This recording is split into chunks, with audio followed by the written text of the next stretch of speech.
You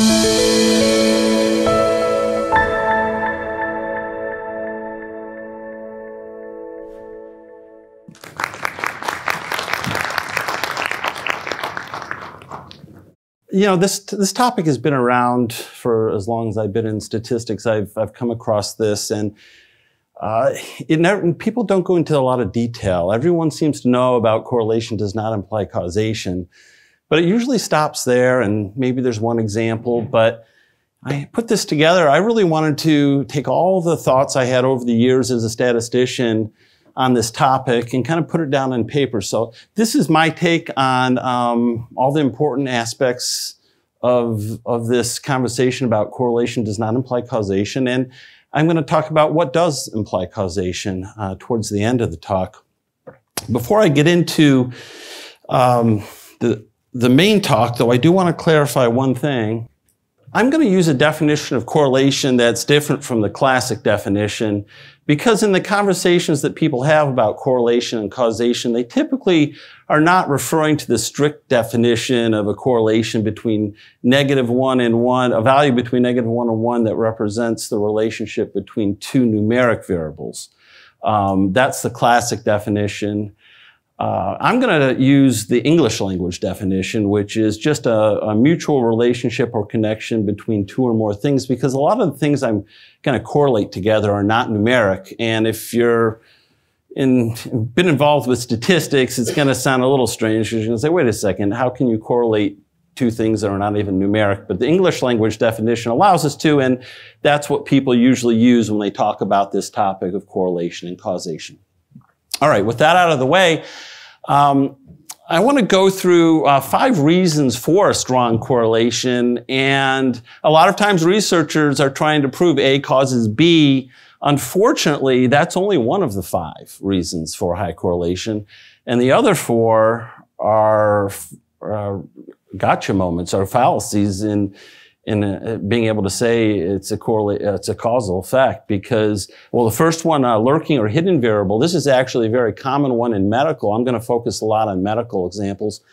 Having a third variable that causes both A and B to move, so the only cause and effect is between A and some third variable and B and some third variable, but A and B happen to move together, and it makes it look like A and B are in a causal relationship. And I'll give you examples of all of these, plenty of examples in a minute. This is just an overview. Another one is coincidence. 2 things trend together over time. This isn't so common in medical data sets, but there's a lot of examples of this. You know, I'll give a few fun ones about global warming as temperatures increase over time or decrease, in most cases increase.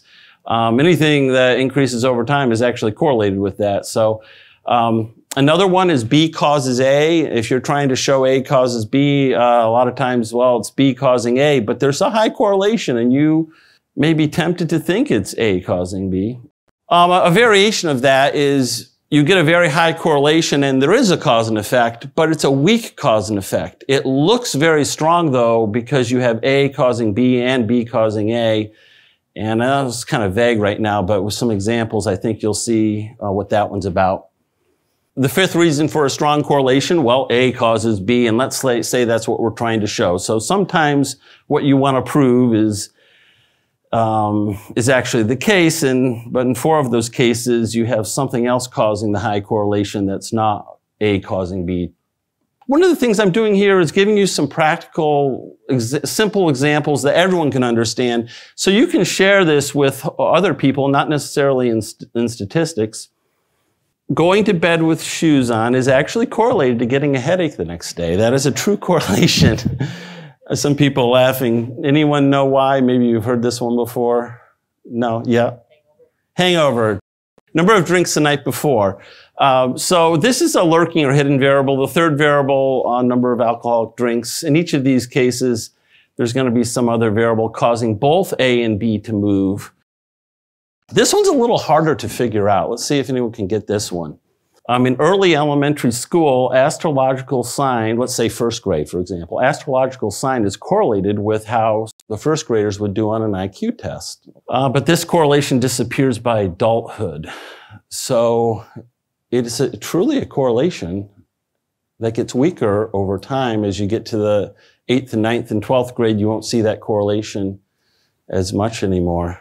What you have is, I think at least in California, if you're born in September, you're going to be one of the oldest students in the class. And age matters when you're in first grade. It doesn't matter as much as you go through the years. So that third variable, age in months, is hidden or lurking, and we have to account for that to properly analyze this data if we had this data. So a third one I'll give, and then I'll get on to a sort of a medical example. The size of your hand negatively correlates with how long you live. So if you have a larger hand, you're not going to live as long as if you have a smaller hand. This one might be easier than the last, but it's not maybe so obvious. It's males and females. So females have smaller hands. They live longer than men who have bigger hands. But you could substitute in height in this example too and work that in. That's a good one. Okay, so those are some fun examples. Like I said, I put these out there just to make it easy to remember what this issue is about with the lurking hidden variable. Let me go through a medical example. This is, I don't know, this was quite a few years ago. This was kind of a big topic, I think. Hormone replacement therapy for women actually correlated pretty strongly to lower than average rates of heart disease. And so researchers were pretty optimistic that, hey, maybe there's something really good about this hormone replacement therapy. It turns out that people on this therapy, maybe it's still true today, but back 10, 20 years ago, tended to be higher economic status. Probably insurance maybe didn't cover it and they'd pay for it out of their pocket, or you needed a great healthcare plan to cover this. So they tended to have better diet, better exercise. And it turns out that actually the opposite was true. When they ran a randomized trial, they found that hormone replacement therapy actually increased. There was a significant increase in heart attacks, strokes, breast cancer, and blood clots. So it shows you how dangerous correlations can be when you actually have a reversal.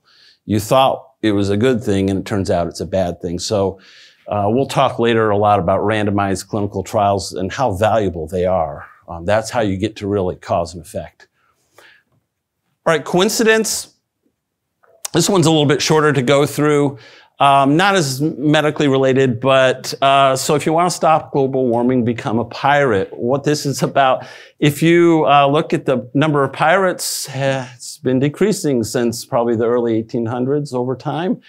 And the ocean temperature has been increasing. So, of course, both are just trending over time. Anything that trends over time is going to be correlated with ocean temperatures, either positively or negatively. And there's just a coincidence.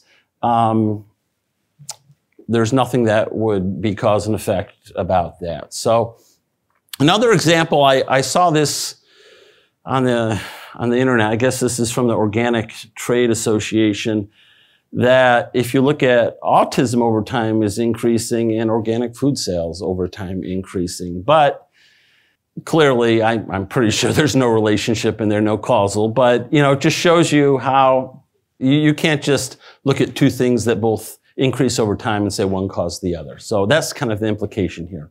B causes A was the third one. So the more firefighters sent to a fire, the more damage is done. So what do? Send fewer firefighters? Well, it's not the firefighters that are causing more damage. It's the more damage that's causing more firefighters to come. I thought this one was funny. By the way, I didn't invent any of these. I pulled, I did a lot of research to find good ones, but these are all ones I got from the internet. And so passengers who are in a rush at the airport tend to be late. So maybe if you don't rush, you won't be late. Well, it's clearly being late that's causing them to rush and not the other way around. So here's one that's a little bit more serious. And I think this is still a debate that's going on. People have noticed a correlation between drinking diet soda and obesity. People who drink diet soda tend to be overweight.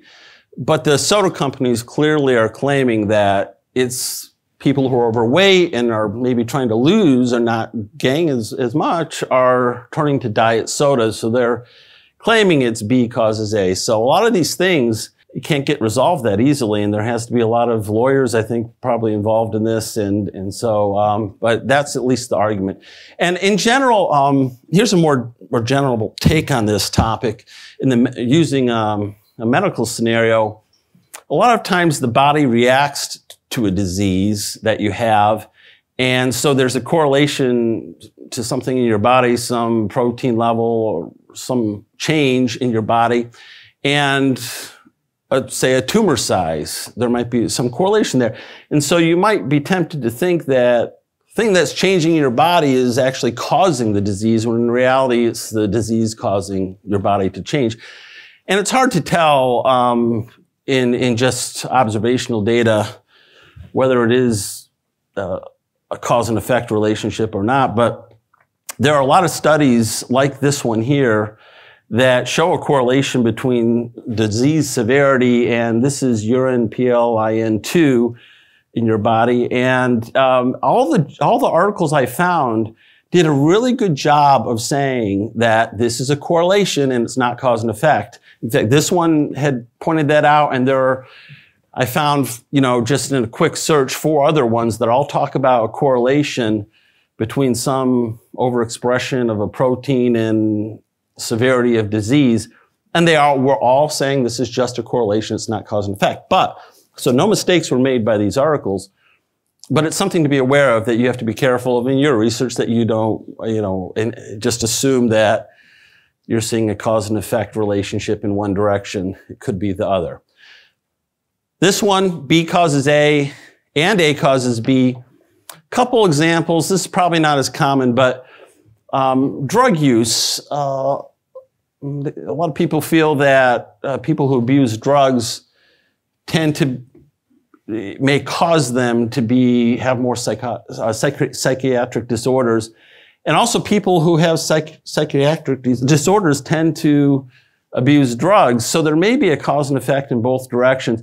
There's probably not a strong relationship in either direction, but because there's a small cause and effect in both directions, the correlation is really high. So with these examples, you're getting a really high correlation, but there's a very weak cause and effect. Another one like that is, there was a study done about people who cycle and body mass index. If you just look at raw data and correlations between people's body mass index and whether or not they cycle, there's a very strong correlation. But a lot of that, there's probably a small effect for people cycling to have a better body mass index, but really a lot of that correlation is people with high or overweight don't tend to cycle. So it goes both ways, and you're probably seeing a very high correlation when there's actually a very weak cause and effect. So be aware of that can happen. And then finally, there's A causes B, which I won't spend much time on this because this is not really a fallacy. Alarm clock doesn't go off and you're late for work. That causes you to be late for work. If you exercise, you'll burn calories. Amount of light in a room and your pupil size. It causes the pupil size to change. Smoking and lung cancer, which is interesting because, it's not really a randomized trial, but there is a lot of science behind that. So, early in the day, lawyers were arguing, hey, that's just a correlation. It's not cause and effect. But as more research has been done, there's good science behind it being a cause and effect.